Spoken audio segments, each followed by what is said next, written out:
स्वरोजगार के लिए, सशक्तिकरण के लिए करोड़ों रुपए बांटने की बात हो, या फिर ग्रामीण सड़कों की जो दशा और दिशा पिछले 3 सालों में बदली गई है उसकी बात हो, या फिर धान की दर को पिछले दिनों ही जब हम लोगों ने निवेदन किया, कल के कैबिनेट में आपने धान का दर 2300 कर दिया,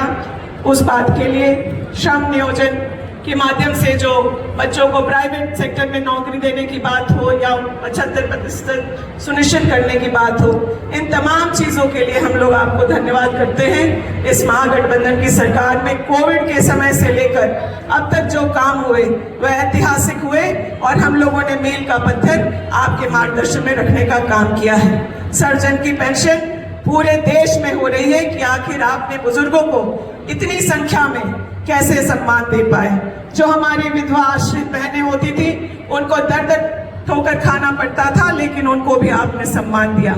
मुख्यमंत्री जी, आपने जो सिंचाई के लिए जो गोटा में काम किया है, जो पहल किया है, उसकी हम लोग जितनी भी सराहना करें वो कम है। हम लोगों के इलाके में जो भौरा बराज 19 सालों से बंद था, उसके माध्यम से आज उसके जीर्णोद्धार के बाद आज न सिर्फ महगामा के मेहरमा गंगटी बल्कि साहेबगंज के इलाकों में भी सिंचाई की व्यवस्था हो रही है। मैं आपके सामने मुख्यमंत्री जी आपको विशेष धन्यवाद देना चाहती हूँ गंगा नहर पंप की बात को लेकर के। पिछले 1 साल से आपने इस प्रोजेक्ट पर हम लोगों के आग्रह पर बहुत गंभीरता से काम किया है। हम लोग पानी के लिए बिहार पर आश्रित थे। आपने बिहार के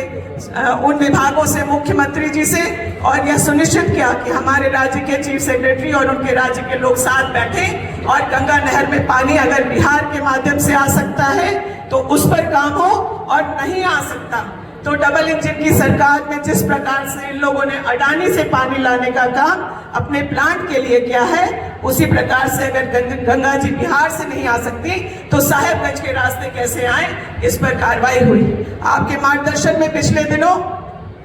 जो